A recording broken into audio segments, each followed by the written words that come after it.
Hello little stars, मैं मानसी पांडे आपकी दोस्त, आपकी मेंटोर स्वागत करती हूँ आप सभी का पीडब्ल्यू के इस अमेजिंग से प्लेटफॉर्म पे। तो जल्दी से आप कमेंट में जाओ और थम्स अप करके मुझे ये बताओ कि आज फिर से कुछ तूफानी करने को बिल्कुल तैयार हो ना। अगर तैयार हो तो मैं बता दूं कि हम क्या तूफानी करने वाले हैं। हम शुरू करने वाले हैं अपनी मैथ्स का पहला चैप्टर शुरू, जिसका नाम है शेप्स अराउंड अस।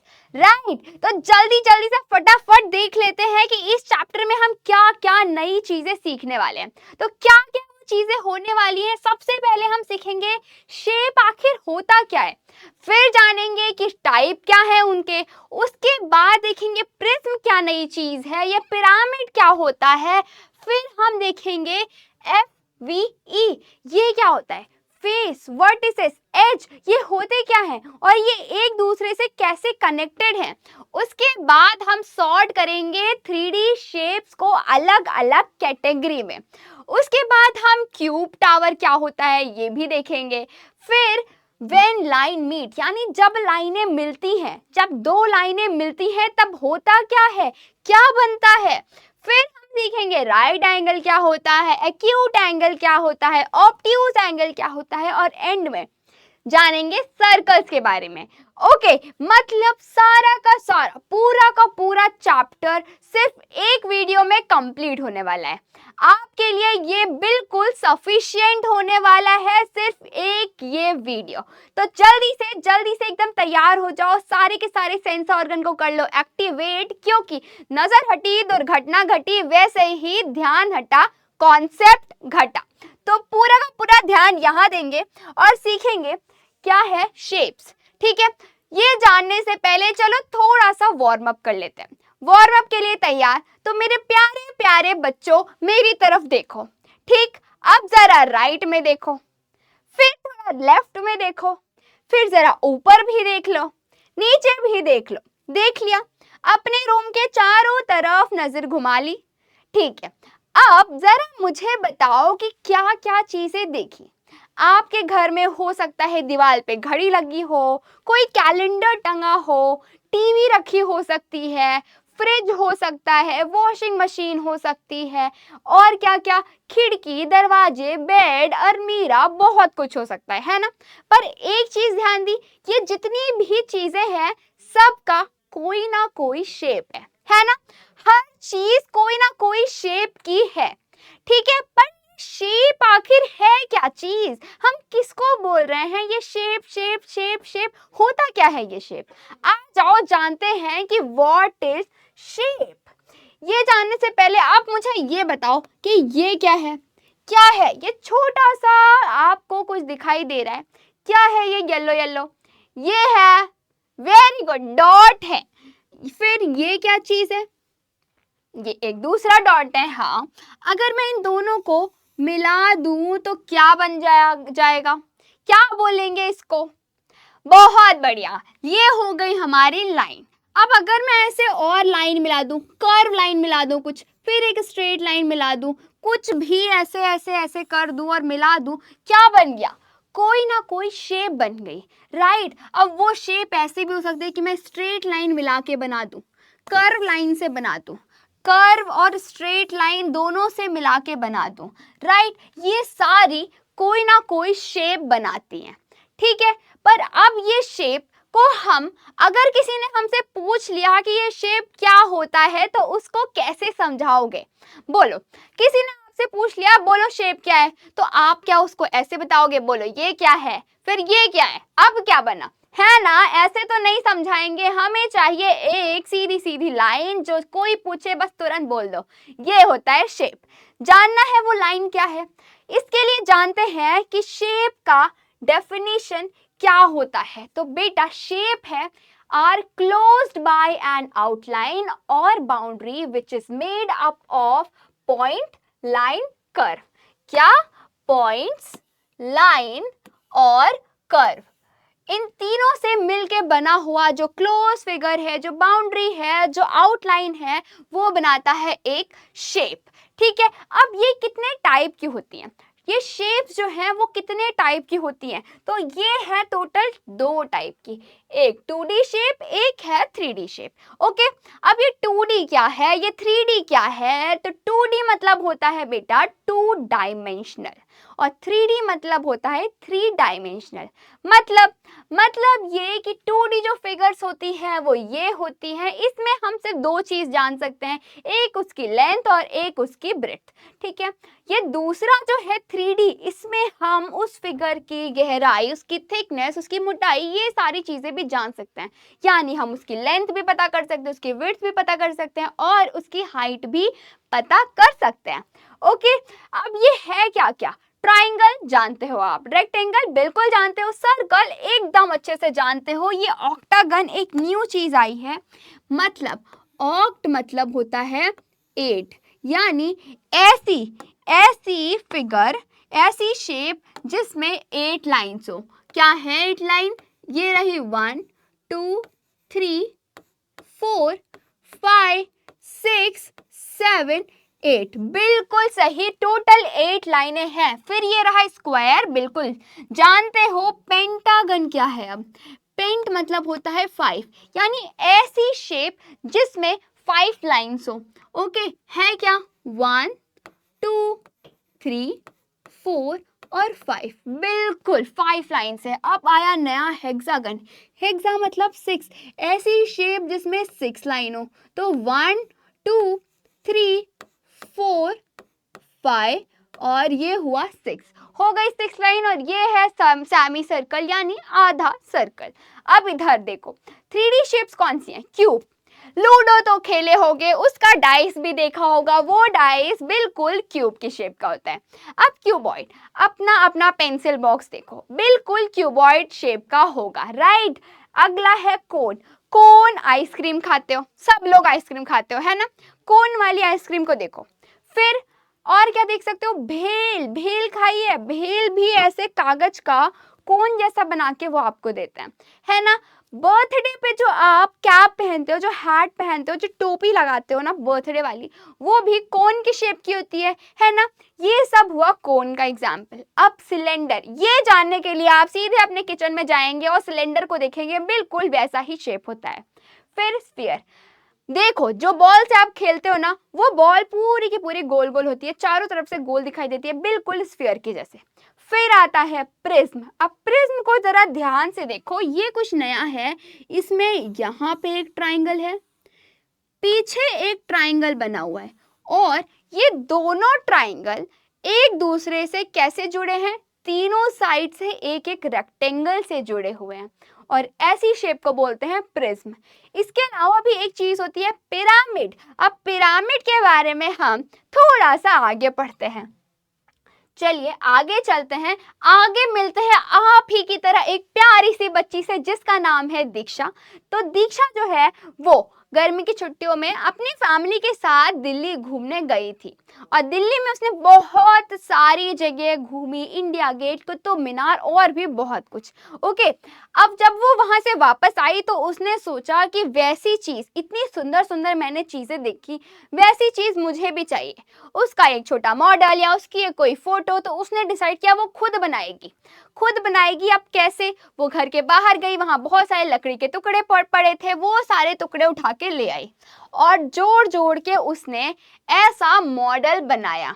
अब जल्दी से कमेंट में जाओ और गेस करो कि ये किसका मॉडल लग रहा है, जल्दी जल्दी से। अब देखो, दीक्षा ने मॉडल बनाने के बाद अपनी मैम को दिखाया, उसकी मैम ने उसकी तारीफ तो की, लेकिन एंड में पूछ लिया एक क्वेश्चन कि इसमें कितने शेप हैं, कौन कौन से शेप हैं। पर दीक्षा को तो शेप्स की नॉलेज नहीं थी, इसलिए मैंने आपको शेप्स के बारे में सब कुछ बता दिया है। हर शेप का क्या नाम है वो आप लोग बिल्कुल जान गए हो, है ना, है ना, बिल्कुल क्रिस्टल क्लियर हो गया।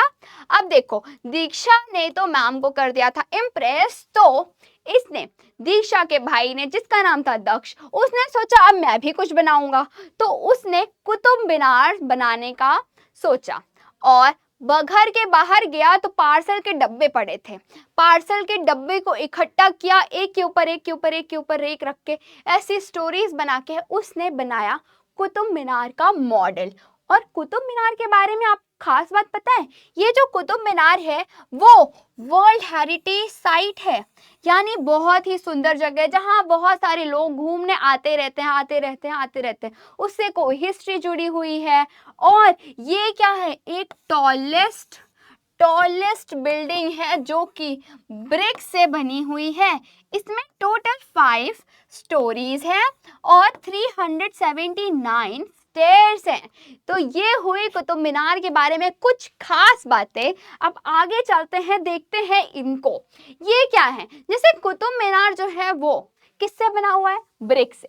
वैसे ही पुराने जमाने में जो लोग थे ना, वो क्या करते थे, वो अपनी जो बिल्डिंग बनाते थे वो बिल्डिंग किससे बनाते थे, क्ले की ब्रिक से। किससे, क्ले की ब्रिक से। और किससे बनाते थे, स्टोन ब्लॉक से और वुड के ब्लॉक से भी। इन चीजों का यूज करते थे वो बिल्डिंग्स बनाने पर। अब हम क्या करते हैं, कंक्रीट ब्लॉक्स का यूज करते हैं, हॉलो ब्लॉक्स का यूज करते हैं और भी बहुत कुछ। अब जरा इनको देखो, यही तो है वो जिनकी हम ऊपर बात कर रहे हैं। क्ले से बनी हुई ईंट, यानी मिट्टी को पका के बनाई गई ईंट। ये है पत्थर वाली और ये है लकड़ी वाली। अब इन तीनों में कुछ सिमिलैरिटी दिख रही है आपको। क्या चीज कॉमन है, बिल्कुल सही, जो कॉमन चीज है वो है इनकी शेप। कौन सी शेप, इन तीनों में एक चीज कॉमन है जो कि है क्यूबॉइड से शेप, है ना, है ना। आओ आगे चलते हैं, आगे देखते हैं, जानते हैं प्रिज्म क्या होता है, कैसा दिखता है। तो ये है कुछ प्रिज्म की तस्वीरें। प्रिज्म ये भी है, ये भी है, ये भी है। प्रिज्म के अलग अलग टाइप हमें दिए हुए हैं। अब ये चीज बताओ कि what shape of the face is common in all the prism. ये भी एक प्रिज्म है, ये भी एक प्रिज्म है, ये भी एक प्रिज्म है। इन तीनों में कॉमन शेप क्या है, क्या ऐसी शेप है जो तीनों में कॉमन है। तो ध्यान से देखो, पहले इस पहली वाली फिगर को, शेप को, यहाँ पे बना है एक ट्राइंगल, फिर यहाँ पे भी बना है एक ट्राइंगल। ठीक है, ये 2 ट्राइंगल बने हुए हैं और ये दोनों ट्राइंगल की कितनी साइड होती है, 3 साइड होती है। ये दोनों ट्राइंगल एक दूसरे से जुड़े हुए हैं 3 रेक्टेंगल से। तीनों साइड पे एक एक रेक्टेंगल रखा हुआ है। अब इधर ध्यान दो, यहाँ है एक स्क्वायर, ठीक है, इसके पीछे भी रखा है एक स्क्वायर। अब ये दोनों स्क्वायर एक दूसरे से कैसे जुड़े हैं, स्क्वायर की कितनी साइड होती है, 4। ये चारों साइड से जुड़े हुए हैं एक एक रेक्टेंगल से। ओके, चारों साइड पे एक एक रेक्टेंगल रखे हुए हैं जिसने इधर के स्क्वायर को जोड़ रखा है। फिर इधर ध्यान दो, यहाँ क्या है, ये वही न्यू फिगर है जिसके बारे में हमने पढ़ा, यानी हेक्सागन है ये 6 साइड वाला। 6 साइड्स हैं इनकी, जरा काउंट करके देखो। अब ये दोनों हेक्सागन जो है, हेक्सागन यानी 6 साइड। अब 6 साइड है यानी 6 रेक्टेंगल से ये जुड़े हुए हैं, हर साइड पे एक एक रेक्टेंगल रखा हुआ है। ठीक, तो मतलब इन तीनों में कॉमन क्या था, कॉमन था बेटा रेक्टेंगल। क्या था, रेक्टेंगल।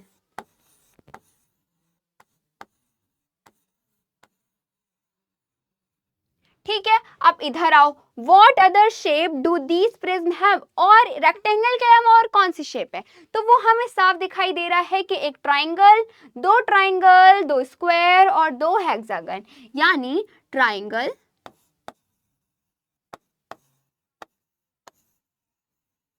स्क्वायर और क्या है, ट्राइंगल, स्क्वायर और हेक्सागन।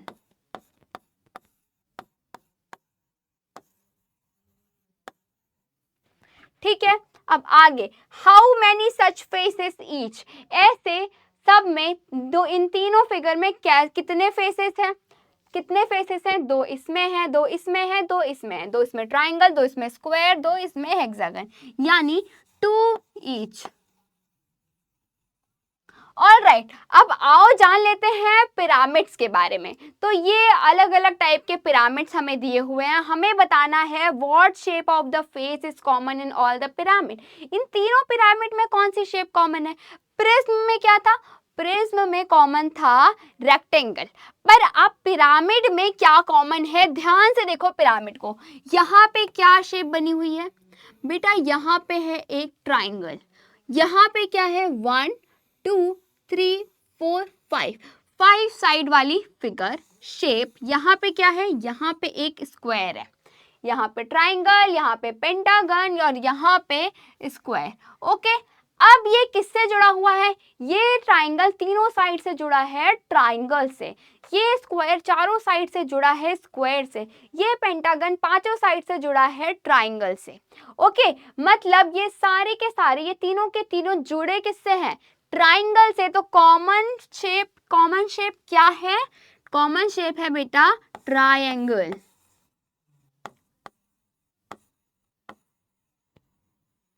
ओके, अगला, all the triangular faces meet at, ये जितने भी ट्राइंगल फेसेस हैं वो कहाँ मिलते हैं? यहाँ पे, यहाँ पे, यहाँ पे, मतलब एक पॉइंट पे, 1 पॉइंट पे। ठीक है, अगला है आइडेंटिफाई करना है other shapes in each of the pyramid. कितनी दूसरी शेप्स हैं? कौन कौन सी दूसरी शेप्स हैं? तो ट्राइंगल है, पेंटागन है और स्क्वायर है। कौन है? ट्राइंगल,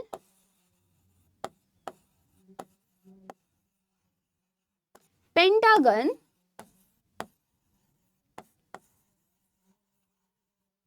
और क्या है? और है स्क्वायर। ऑल राइट, अब चलो आगे चलते हैं, जानते हैं दोनों में क्या डिफरेंस है। तो बेटा जो प्रिज्म होता है, प्रिज्म में दो शेप्स होती हैं, वो दोनों शेप जुड़ी होती हैं हर साइड से एक एक रेक्टेंगल से, जबकि पिरामिड जो होता है उसमें एक शेप होती है नीचे, वो जुड़ी होती है हर साइड से किससे? एक एक ट्राइंगल से। ठीक है, अब इसमें कॉमन शेप होती है रेक्टेंगल और पिरामिड में कॉमन शेप होती है ट्राइंगल। ये है इन दोनों का डिफरेंस। अब आगे आते हैं, हमने पढ़ी बहुत सारी शेप्स, ठीक।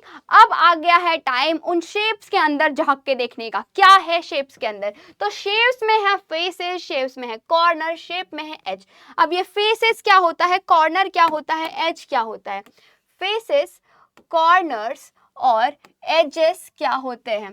तो फेसेस साधारण भाषा में जान लो, समझ लो कि वो सरफेस जो हमें दिखाई दे रहा है वो फेस हो गया। कॉर्नर्स यानी कोने, नॉर्मल, ठीक है। एजेस मतलब होते हैं किनारे, ठीक, किनारों को हम बोल रहे हैं एजेस। अब देखो ये हमारे पास शेप्स है, हमें पता करना है कितना फेस है, कितना कॉर्नर है, कितना एज है। कैसे पता करेंगे? फेस देखो, इसका फेस यानी वो सरफेसेस जो हमें दिखाई दे रही है। तो कौन सी सरफेसेस हमें दिखाई दे रही हैं? तो ये है क्यूब, एक ऊपर एक नीचे सरफेस है, फिर इन दोनों को चारों तरफ से ढका हुआ है एक एक सरफेस ने, यानी 4 5 और टोटल हुए 6। टोटल 6 फेसेस है यहाँ पे। कॉर्नर्स कितने हैं? तो ये जो बॉल्स दिखाई दे रही है ना, ये कॉर्नर्स हमें बता रही है। तो 1 2 3 4 5 6 7 8, टोटल 8 है कॉर्नर्स। अब एजेस कितने हैं इसमें? ये जो पाइप लाइन दिखाई दे रही है ये बता रही है इनके किनारे यानी एजेस। तो 1 2 3 4 5 6 7 8 9 10 11 12, टोटल 12 एजेस। अब जरा इस क्यूब को, इस क्यूबॉइड को ध्यान से देखो, ऑलमोस्ट सेम है, सिर्फ क्यूबॉइड क्या है, उसकी जो लेंथ है, उसकी जो एज की लंबाई है वो थोड़ी ज्यादा है, राइट। सिर्फ यहाँ इस वाले वायर की, इस वाले पाइप की लेंथ ज्यादा है, बाकी ये बिल्कुल सेम है, सेम फेस है, सेम कॉर्नर है, सेम एज है, सेम है। तो लिख लेंगे 6 8 और 12। ऑल राइट, अब इसे देखो, ये है ट्राइंगुलर पिरामिड। अब इसमें क्या है, नीचे एक ट्राइंगल रखा है, ये ट्राइंगल तीनों साइड से जुड़ा हुआ है एक एक ट्राइंगल से, यानी एक ट्राइंगल और 3 और ट्राइंगल, टोटल 4 ट्राइंगल्स यानी 4 फेसेस। ओके, कॉर्नर्स कितने हैं? तो 1 2 3 4 बॉल हैं, मतलब 4 कॉर्नर्स हुए। एजेस कितने हैं? जितनी पाइप उतने एज, 1 2 3 4 5 6, टोटल 6 एजेस हैं। यहाँ देखो ये है स्क्वायर पिरामिड, स्क्वायर पिरामिड। इसमें कितने फेस हैं? एक स्क्वायर रखा हुआ है, स्क्वायर की 4 साइड है और चारों साइड पे एक एक ट्राइंगल है, यानी 4 ट्राइंगल, नीचे एक स्क्वायर, टोटल 5, टोटल 5 फेसेस। अब कॉर्नर्स कितने हैं? तो 1 2 3 4 बॉल्स और एक ऊपर बॉल, तो यानी 5 कॉर्नर्स। आप एजेस की बात करते हैं, जितने पाइप उतने एज, तो 1 2 3 4 5 6 7 8, टोटल 8 एजेस है। अब आगे ट्राइंगुलर प्रिज्म में क्या सीन चल रहा है? तो फेसेस कितने हैं? 2 ट्राइंगल, वो दोनों ट्राइंगल जुड़े हुए हैं 3 रेक्टेंगल से, यानी 3 रेक्टेंगल 2 ट्राइंगल 5 फेसेस हुए। अब इधर आ जाओ, कॉर्नर्स कितने हैं इसमें? तो 1 2 3 4 5 6 बॉल्स यानी 6 कॉर्नर्स। एजेस कितने हैं? जितने पाइप उतने एज, 1 2 3 4 5 6 7 8 9, टोटल 9 एजेस है। अब आगे देखेंगे, आगे है FVE, यानी जो अब अभी हम निकाल रहे थे, फेसेस वर्टिसेस एज, उनके बीच का रिलेशन क्या है आखिर? तो रिलेशन बेटा ये है कि अगर हम फेसेस को प्लस करते हैं वर्टिसेस में और उसमें से निकाल देते हैं जितने एज हैं, तो क्या बचता है? हमेशा आना चाहिए 2। तो एक बार पहले इसको कायदे से लिखना पड़ेगा हमें। क्या है? F मतलब फेसेस, ठीक है। V मतलब क्या है? वर्टिसेस, जिसको अभी हम बोल रहे हैं कॉर्नर्स। क्या बोल रहे हैं हम? कॉर्नर्स।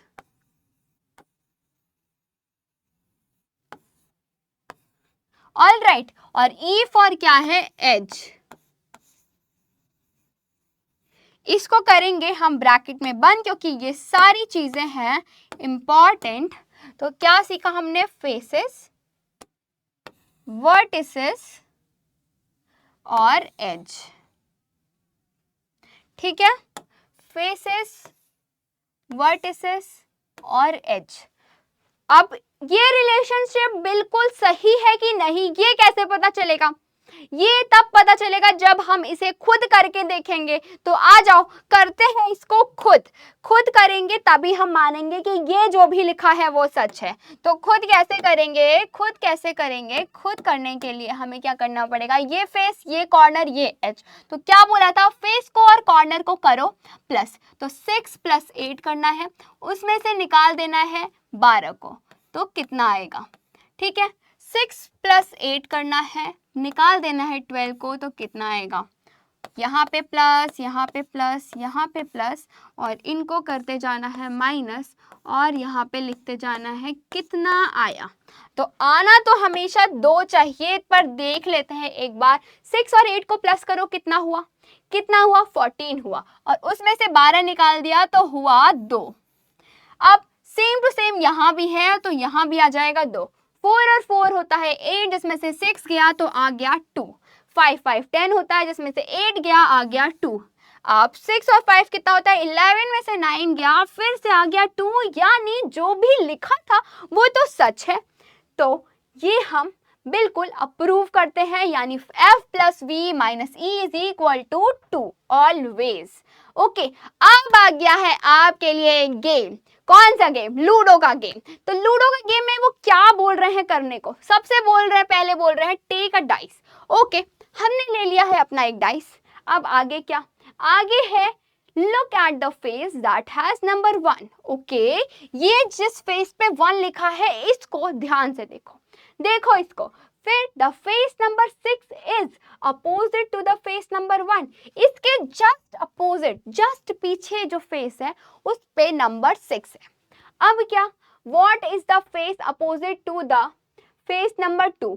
अब ये इन्होंने बताया कि 1 के अपोजिट 6 है, तो 2 के अपोजिट क्या होगा? इतना ही नहीं, 3 के अपोजिट भी क्या होगा? 4 के अपोजिट भी क्या होगा? अब ये हम कैसे बता दें बिना पूरे डाइस को देखे? बताओ, ये अब हम कैसे बताएंगे? तो इसके लिए भी बच्चा मेरे पास है बहुत ही आसान ट्रिक। ट्रिक क्या है? अब ध्यान से जरा गौर करो, इस पे एक ब्रैकेट बनाएंगे। अब बिल्कुल इसको नोट करते जाओ, क्या नोट करना है? नोट ये करना है कि sum of opposite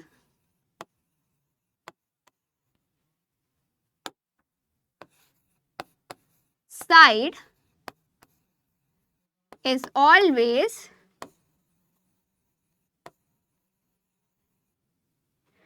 equals to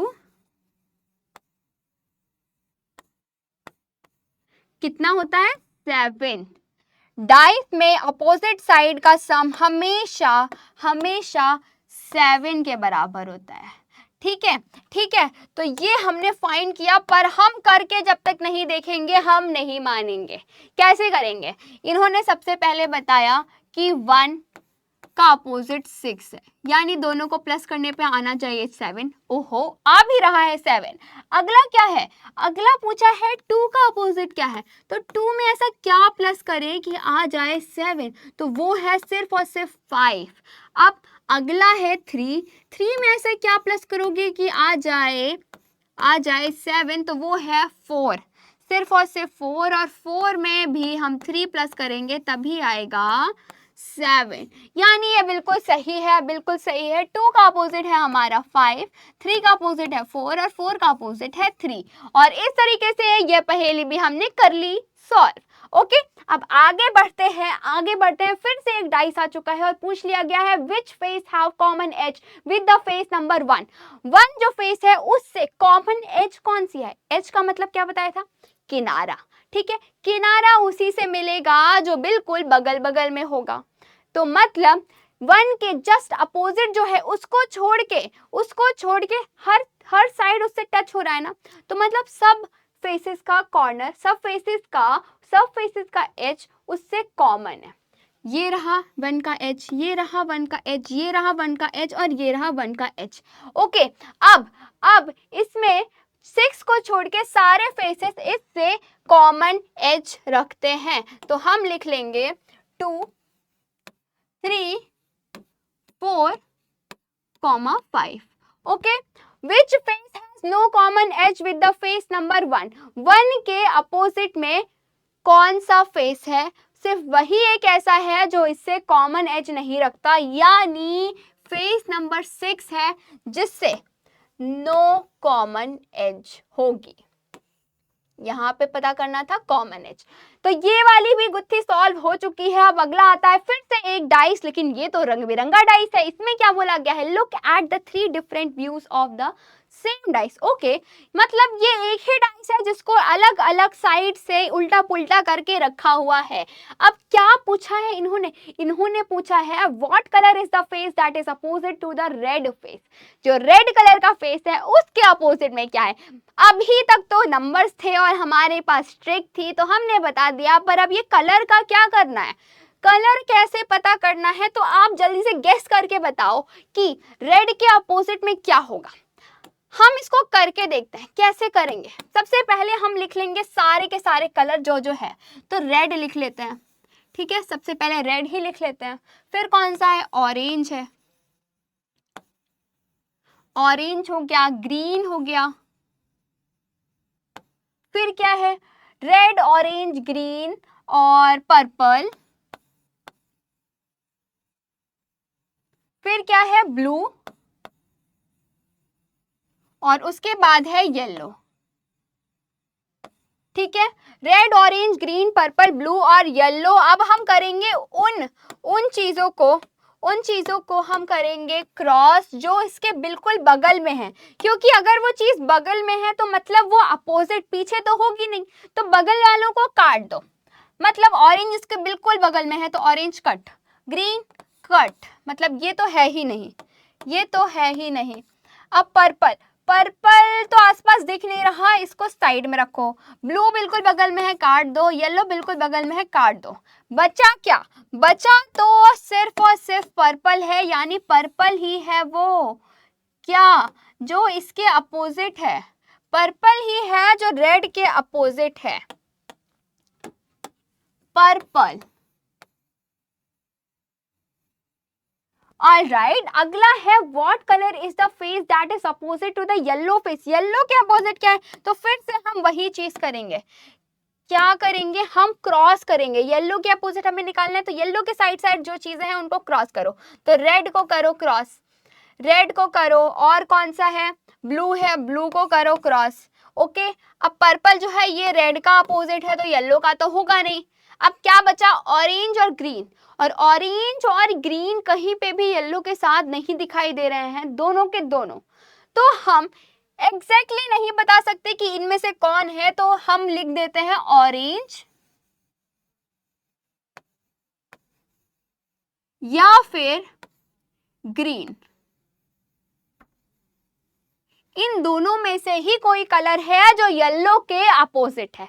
all right, आगे चलो आगे चलो। अब आ गया है सॉर्टिंग 3D शेप्स। जो 3D शेप्स हमने पढ़ी, हमने जानी, उसको हमें करना है सॉर्ट। किस में करना है सॉर्ट, कुछ कैटेगरीज में करना है, और वो कैटेगरीज इन्होंने बताई हुई है। तो सबसे पहले हमने जो जो पढ़ा है हम उसका नाम लिख लेते हैं एक बार। क्या जाना है हमने, हमने देखा था क्यूब क्या होता है, ठीक, फिर हमने देखा था क्यूबॉइड क्या होता है, फिर हमने क्या देखा था, कोन क्या होता है, फिर हम सीखे थे कि सिलेंडर क्या होता है, और स्फीयर जाना था हमने, और दो खास चीजें जानी थी, एक प्रिज्म और एक हमने सीखा था पिरामिड। ठीक है, ये सारी 3D शेप्स हमने सीखी थी। अब ये हमारे पास बड़ा बड़ा सर्कल बना हुआ है जिसमें हमें नाम लिखना है शेप्स का। कौन सी शेप का, all faces look the same, ऐसी शेप जिनके सारे फेसेस सेम लगते हो। तो वो कौन सा है इसमें से, वो तो कुछ ही है। एक हो गया क्यूब, दूसरा हो गया स्फीयर, ओके। अब इधर आते हैं, जो सेम नहीं लगती तो वो है सारी की सारी इन दोनों को छोड़ के, यानी क्यूबॉइड, और क्या है, कोन, सिलेंडर, और क्या, प्रिज्म, पिरामिड। पर एक पिरामिड है, एक पिरामिड है जिसकी सारी साइड सारे फेसेस सेम होते हैं, और वो है बेटा, वो है ट्राइंगुलर पिरामिड।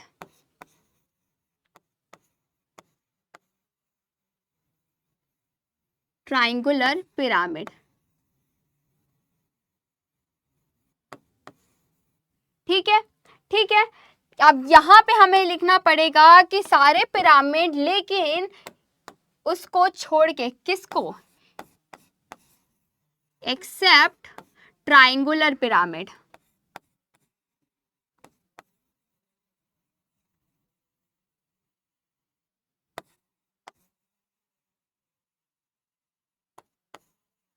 ठीक है, अब चलो आगे बढ़ते हैं। नेक्स्ट नेक्स्ट किस पे सॉर्ट करना है, शेप्स विथ कर्व्ड एज। ऐसी शेप जिनके एज जो है वो कर्व है, तो वो है बेटा, वो है कोन, सिलेंडर, और ऐसी शेप जिनके एज जो है वो स्ट्रेट है, तो वो है क्यूब, क्यूबॉइड, और क्या है, क्यूब, क्यूबॉइड, प्रिज्म और पिरामिड।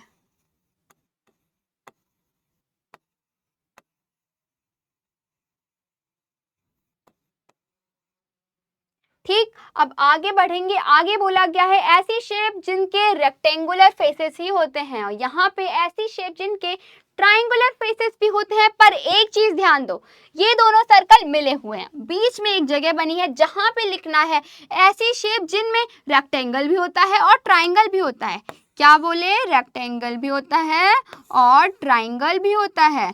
तो आओ चलो फाइंड करते हैं कि वो कौन सी चीजें हैं जिनमें रेक्टेंगुलर फेस होता है। तो वो हो गया बेटा क्यूबॉइड।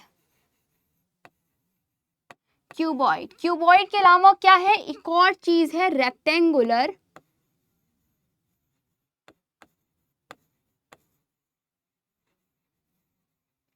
प्रिज्म, ठीक है। अब यहाँ देखो ऐसी शेप जिनमें सिर्फ ट्राइंगुलर फेसेस हो, तो वो है पिरामिड। और कौन सा पिरामिड? Triangular pyramid.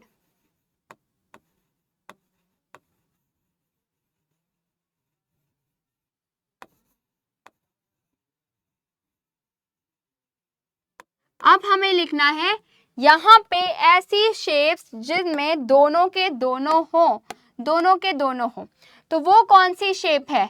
तो वो है रेक्टेंगुलर पिरामिड। Rectangular pyramid.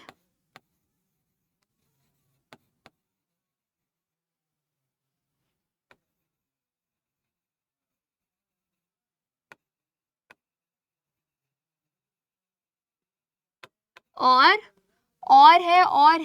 है प्रिज्म। कौन सा प्रिज्म? प्रिज्म है ट्राइंगुलर प्रिज्म।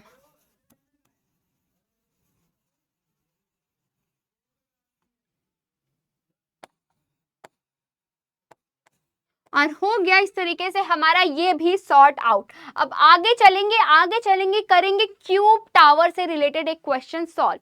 आपने बचपन में ये तो खेला होगा कि छोटे छोटे टुकड़े जोड़ जोड़ के टावर बनाई होगी, वो ABCD वाला ब्लॉक जोड़ के टावर बनाया होगा। बिल्कुल वैसा ही ये है, इसमें टावर बने हुए हैं ब्लॉक्स को जोड़ जोड़ के। ऑलराइट, हमें थोड़ी अपनी इमेजिनेशन पावर स्ट्रॉन्ग करनी है, दिव्य दृष्टि लानी है कि हम इसके पीछे रखा हुआ ब्लॉक को समझ सके, काउंट कर सके। ओके, अब ये हमारे पास दो टावर बने हैं। अब हम इसको करके देखेंगे कि इसमें टोटल कितने क्यूब्स हैं। अब इसको ध्यान से देखो, यहाँ तो हमें साफ साफ दिख रहा है कि सिर्फ एक क्यूब है। यहाँ देखो 1 2 और इधर भी एक है, यानी इसके पीछे भी एक होगा, टोटल 4 होंगे। इधर देखो 1 2 3 इधर रखे हैं और टोटल कितनी लाइन है? 1 2 3, 3 लाइनें हैं और इधर से हमें 3 दिखाई दे रहा है, यानी 3 3 टोटल 9 होगा। अब इधर देखो 1 2 3 4 ब्लॉक्स है ना, 1 2 3 4 और टोटल कितनी लाइनें हैं? 1 2 3 4, यानी 4 4 16 होगा टोटल। अब इन सब को प्लस करेंगे तो कितना आएगा बेटा? तो आ जाएगा हमारा 30 क्यूब्स हैं टोटल।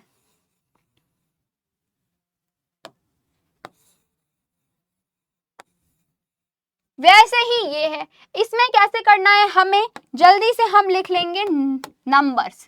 पहला क्यूब, दूसरा क्यूब, तीसरा क्यूब, चौथा क्यूब और पांचवा क्यूब। ठीक है, अब इसके नीचे वाले पे नंबरिंग करेंगे।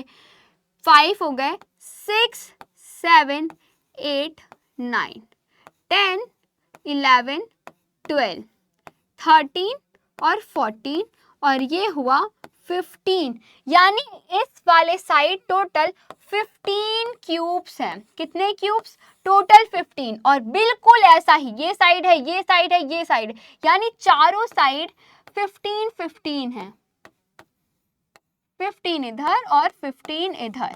ठीक है, अब ध्यान से इस वाले को देखो जरा, इस वाले क्यूब को देखो, ये ऊपर हवा में तो रखा नहीं है ना, उसके नीचे भी एक लाइन होगी क्यूब्स की, उसके ऊपर जाके ये टॉप पे आया। ठीक है, और फिर ये साइड साइड से लगे हैं। ठीक है, अब हमें गिनना पड़ेगा कि इसके नीचे कितने हैं। इसके नीचे हम कैसे काउंट करेंगे? इसके नीचे 1 2 3 4 और 5 और उसको मिला के ये हुआ 6, यानी टोटल 6। अब देखो 15 15 15 15 कितना होता है? 60, और 60 में 6 हमें प्लस करना है, तो टोटल हो जाएगा 66 क्यूब्स। तो इस क्वेश्चन को इस तरीके से आपको सॉल्व करना है अगर क्यूब रिलेटेड कोई भी क्वेश्चन आता है। अगला देखेंगे, अगला फिर हमारे पास आई है एक शानदार पहेली जिसमें शेप अपने बारे में खुद हमें बता रही है कि बूझो मैं कौन हूं। तो हम बूझेंगे कि वो कौन सी शेप है जिसके बारे में बात हो रही है। तो क्या बोल रही है शेप्स बोल रही है पहली वाली कि आई हैव 5 फेसेस, मेरे पास 5 फेस है, मेरे पास 5 कॉर्नर्स है और मेरे पास 8 एज है और एक मेरा फेस जो है वो स्क्वायर है और एक 4 मेरे पास फेस है जो क्या है, ट्राइंगल्स है। तो बताओ मैं कौन हूँ? तो हमें उधर से ऐसी शेप ढूंढनी है जिसका एक फेस स्क्वायर हो और बाकी 4 फेस ट्राइंगल हो। क्या ऐसा कोई दिख रहा है? बिल्कुल यही है वो जिसकी बात हो रही है। क्या है ये चीज? ये है स्क्वायर पिरामिड। क्या है? Square pyramid. अब आगे चलते हैं। आई हैव वन फ्लैट फेस। मेरे पास वन फ्लैट फेस है, one flat face, one curved face और वन एज। सिर्फ एक कर्व है, ऐसा कहाँ है? एक कर्व है, एक फ्लैट है और एक ही एज है, तो वो बिल्कुल हम देख सकते हैं कि ये है कोन। कोन में सिर्फ एक फ्लैट फेस है जो कि नीचे है और वही जो लाइन बन रही है वो उसकी एज है और कर्व फेस जो ऊपर पूरा बनाया हुआ है वो पूरा कर्व है। I have one curve face, one curve face, no edges. तो ऐसी तो एक ही चीज है जिसके पास कोई एज नहीं है, कोई कॉर्नर नहीं है और वो है हमारा स्फीयर, राइट। नेक्स्ट है ऐसी शेप जिसके पास 2 फ्लैट फेसेस है, एक कर्व फेसेस है और 2 एजेस है। I have no corners. कोई कॉर्नर नहीं है मेरे पास। ये कौन सी है? 2 फ्लैट 1 कर्व, 2 फ्लैट 1 कर्व और वो है हमारा सिलेंडर। एक कर्व है पूरा और क्या है? 2 फ्लैट, एक ऊपर एक नीचे और 2 वही एजेस हैं। ओके, अब नेक्स्ट आती है आई हैव 5 फेसेस। 5 फेस हैं, 6 कॉर्नर्स हैं, 9 एजेस हैं, 2 of my face are triangle. और ये हमें साफ दिखाई दे रहा है इधर कि 2 ट्राइंगल है और तीनों तरफ से एक एक रेक्टेंगल से जुड़ा हुआ है, राइट। 2 ट्राइंगल्स हैं, एक एक रेक्टेंगल से जुड़ा हुआ, यानी 5 फेसेस, 6 कॉर्नर्स और 9 एजेस हैं। अब आई हैव 6 फेस। नेक्स्ट बोल रहा है आई हैव 6 फेस, 6 फेस हैं, 12 एजेस हैं और 8 कॉर्नर है। 8 कॉर्नर है और ये हमें बहुत अच्छे से पता है कि ऐसी कौन सी चीज होती है? क्यूब और क्यूबॉइड, दोनों चीजें होती हैं। तो इस तरीके से हमने फिर से सॉल्व कर ली अपनी पहेलियां। आगे बढ़ेंगे और जानेंगे कि जब लाइन मिलती है तो क्या होता है। जब लाइन मिलती है तो क्या होता है? तो बेटा, जब when two straight line meet they create an angle। जब भी दो बिल्कुल स्ट्रेट लाइन मिलती है तो बनता है एक एंगल। समझे कैसी स्ट्रेट लाइन? वो स्ट्रेट लाइन ऐसे हो सकती है, ऐसे हो सकती है, ऐसे हो सकती है और ऐसे हो सकती है, ठीक है। ऐसे हो सकती है, ऐसे हो सकती है। वो एंगल कैसे भी बन सकता है। अब इनके बीच में देखो, यहाँ एंगल क्रिएट हो रहा है, यहाँ एंगल क्रिएट हो रहा है, यहाँ पे जहाँ पे वो मिल रही है ना, वहां से एक एक एंगल बन रहा है, समझे। अब इधर ध्यान से देखो, एक angle, 2 angle, 3 angle, 4 5 6 7, total 7 angle है। यहाँ ध्यान से देखो 1 2 3 4 5 6 7 8 9 10, हर जगह 2 लाइनें मिल रही हैं और बन रहा है एंगल। यहाँ पे कितने एंगल है? यहाँ पे है पूरे 10 एंगल, ओके। और यहाँ पे है पूरे 7 एंगल। अब आगे चलेंगे और देखेंगे कि यहाँ बहुत सारे एंगल है, एंगल ही एंगल, एंगल ही एंगल। पर हमें बताना है राइट एंगल कौन सा है। ये राइट एंगल क्या होता है? राइट एंगल क्या होता है? अब देखो राइट एंगल जानने का एक ही तरीका है कि आप खींचो एक लाइन, ठीक है। राइट एंगल में एक बिल्कुल स्ट्रेट लाइन होती है और उसके ऊपर बिल्कुल ही स्ट्रेट लाइन स्टैंड करती है, ठीक है। और ये जब मिलती है तो बनाते हैं एक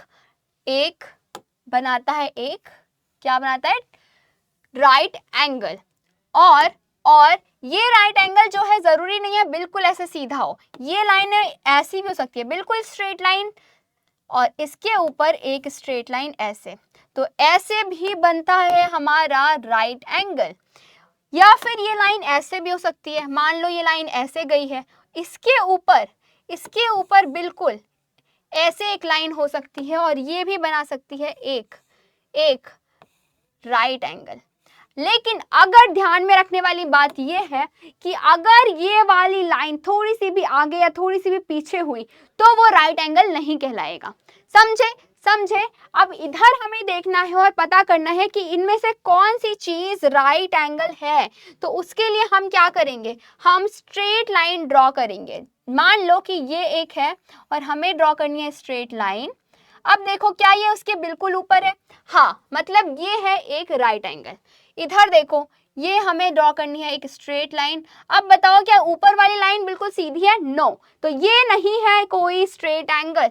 यहाँ पे भी हम वही करेंगे, एक स्ट्रेट लाइन ड्रॉ करेंगे और देखेंगे कि क्या ये उसके बिल्कुल ऊपर बिल्कुल सीधा खड़ा है। हाँ, बिल्कुल सीधा है और ये है एक स्ट्रेट एंगल। हम करेंगे इसको मार्क, एक स्ट्रेट, एक एक राइट एंगल, एक राइट एंगल, एक right angle, not straight, it's right angle. Okay, अब इधर ध्यान दो, इधर भी हम एक सीधी लाइन खींचेंगे, सीधी लाइन खींचेंगे और देखेंगे कि क्या उससे बिल्कुल स्ट्रेट है? नो, मतलब ये राइट एंगल नहीं है। इधर भी करके देख लो, ऐसे सीधी लाइन खींचो एक को और देखो कि क्या उसके ऊपर वाली लाइन बिल्कुल उसके सीधे में खड़ी है? नो, ये भी नहीं है। यहाँ करके देखेंगे और ये बना रहा है एक राइट एंगल। इधर देखो ये भी नहीं है और इधर देखो ये है बेटा एक राइट एंगल। तो जो जो हमने राइट एंगल देखे हम करेंगे उसको मार्क। ठीक है, हम करेंगे उसको मार्क। कैसे? एक ये है, एक ये है, एक ये है और एक ये है। ये बना रहे हैं हमारे राइट एंगल। आगे आएंगे, आगे देखेंगे कि ये एक्यूट क्या होता है, ये ऑब्ट्यूज क्या होता है। अच्छा मुझे एक बात बताओ, आपकी तरह छोटे छोटे बच्चों को क्या बोलते हैं? छोटे छोटे बच्चों को हम बोलते हैं क्यूट। तो जो छोटे छोटे एंगल होते हैं उनको भी बोलते हैं एक्यूट एंगल। मतलब ऐसे एंगल जो राइट एंगल से कम है, राइट एंगल से छोटे हैं, उनको बोला जाएगा एक्यूट एंगल। ठीक है, ये देखो ये है एक राइट एंगल,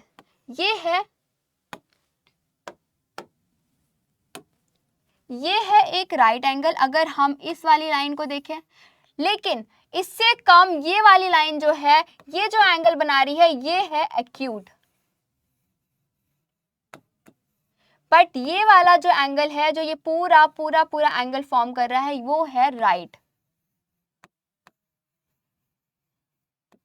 समझे समझे। अब इधर देखो, इधर ये जो ऐसे डॉट डॉट लाइन ने जो एंगल बनाया है, ये एंगल है राइट। पर ये जो बड़ा वाला एंगल बना हुआ है, ये है ऑब्ट्यूज।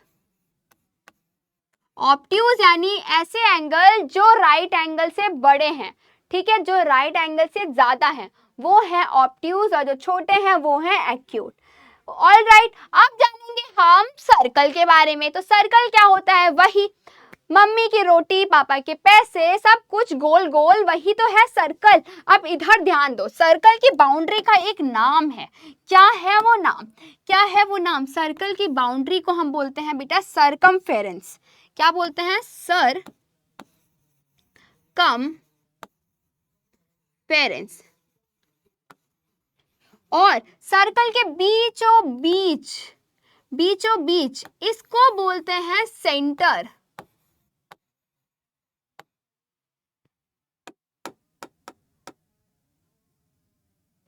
क्या बोलेंगे इसको? सेंटर। अब ध्यान दो, इस सेंटर से पास होने वाली कोई भी लाइन जो सरकमफेरेंस को इधर से दोनों तरफ से टच करे, वो पास सेंटर से ही होनी चाहिए। सेंटर से, ये नहीं कि यहां से पास हुई, समझे? सेंटर से ही पास होनी चाहिए। ये वाली नहीं मानी जाएगी, ये वाली मानी जाएगी। ठीक है, ये जो लाइन गई है, इस लाइन को जिसने सरकमफेरेंस को दोनों तरफ से छुआ है, इसको बोलते हैं हम डायामीटर। क्या बोलेंगे? हम बोलेंगे डायामीटर। अब यहां ध्यान दो, इस सेंटर से एक साइड, एक सरकमफेरेंस को टच करने वाली लाइन को हम बोलते हैं रेडियस। क्या बोलते हैं, रेडियस। इन शॉर्ट जो रेडियस है वो डायमीटर का आधा है, ठीक है। सेंटर से सिर्फ एक साइड की बाउंड्री को टच करने वाली लाइन होती है रेडियस, ठीक। अब देखो सर्कल में एक चीज जानने वाली है, इधर देखो ये जितने भी शेप्स हैं, जितने भी फिगर हैं, जितने भी व्हील्स हैं, ये किसकी तरह दिखाई दे रहे हैं, किसकी तरह दिखाई दे रहे हैं, ऑल राइट, ये दिख रहा है हमें सर्कल की तरह, सर्कल की शेप बना रहे हैं ये। इनको हम दे देते हैं एक नंबर कि ये हो गया ए, ये हो गया बी, ये हो गया सी और ये हो गया डी, ठीक है, ए बी सी डी। यहाँ पूछा गया है लॉन्गेस्ट रेडियस इसमें से किसकी है। तो अब मेरी बात पे ध्यान दो, अब मेरी बात पे जरा ध्यान दो कि हमारे पास ये है एक बड़ा सर्कल, ये है एक छोटा सर्कल, ठीक है। अब इनका सेंटर बनाते हैं, इसका सेंटर ये है, इसका सेंटर ये है, ये यहाँ से लाइन गई यहाँ तक और ये यहाँ से लाइन गई यहाँ तक, ये इसका रेडियस, ये इसका रेडियस, ओके। कौन सा बड़ा दिख रहा है, साफ साफ इसका बड़ा दिख रहा है, मतलब जो सर्कल बड़ा उसका रेडियस उतना बड़ा। तो लॉन्गेस्ट रेडियस किसका है, जो सर्कल सबसे बड़ा है, और वो है बी का।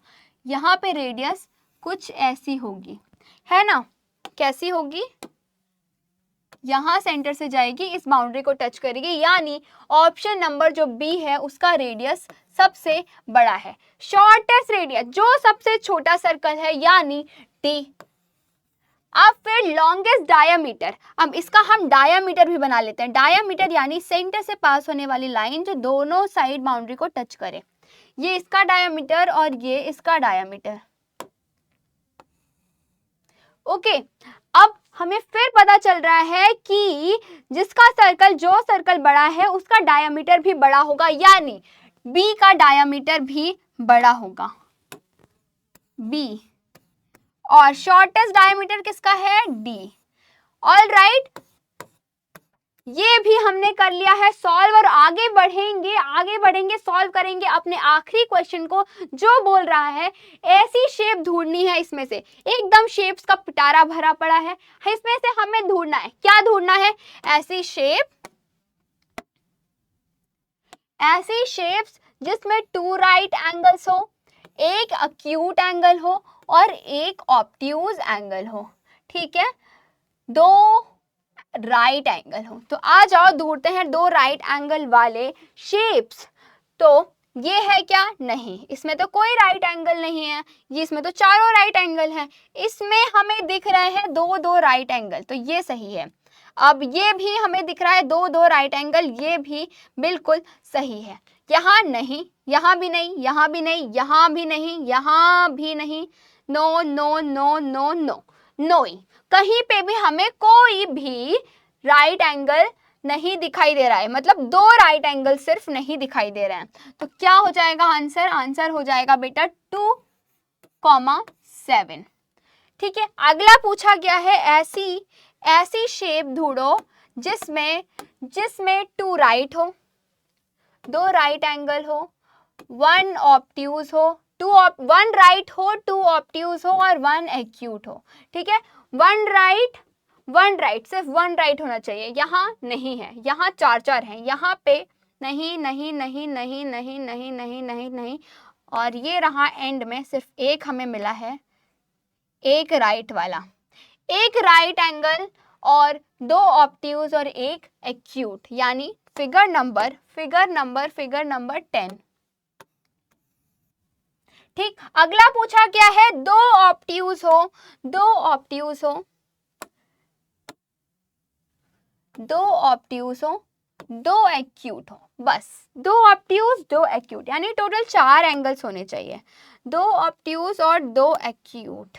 इसमें एक्यूट ऑब्ट्यूज और ये भी एक्यूट है, यानी यहाँ तो 3 एक्यूट हैं, नो, यहाँ पे भी नहीं, यहाँ पे हाँ, ये रहा हमारे पास 2 ऑब्ट्यूज 2 एक्यूट, ये भी है हमारे पास 2 ऑब्ट्यूज और 2 एक्यूट, ये भी है हमारे पास 2 ऑब्ट्यूज 2 एक्यूट, ये भी, ये नहीं, ये नहीं, ये है स्क्वायर जो कि टेढ़ा करके रखा गया है, ये होगा, ये होगा, ये होगा। हो गया है। कौन कौन सा हमने pink pink pink pink line में हमने बनाए हुए हैं? 3, 5, 8,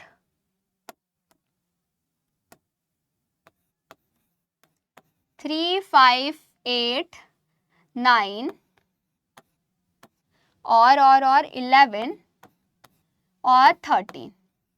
बढ़िया बढ़िया। लास्ट है ऐसे शेप जिसमें सिर्फ और सिर्फ 4 राइट एंगल हो। कितने? 4 राइट एंगल हो। तो आ जाओ, ये रहा, ये रहा, ये रहा और ये रहा, और हो गया हमारा क्वेश्चन कंप्लीट। इसको लिख लेंगे 6 6 6 6 4 और क्या है? 6 4 12 और 14। तो हो गया हमारा ये क्वेश्चन भी कंप्लीट और चैप्टर भी हो गया है कंप्लीट। तो बच्चों, सारे के सारे क्वेश्चन, सारे के सारे कॉन्सेप्ट एकदम क्लिस्टर क्लियर हुए ना? तो जल्दी से कमेंट में जाके एकदम हाई फाई कर दो, जीटीजी लिख दो, और अगले चैप्टर में हम मिलेंगे और भी एक्साइटिंग टॉपिक के साथ और भी नए एडवेंचर्स के साथ। तब तक के लिए बाय बाय।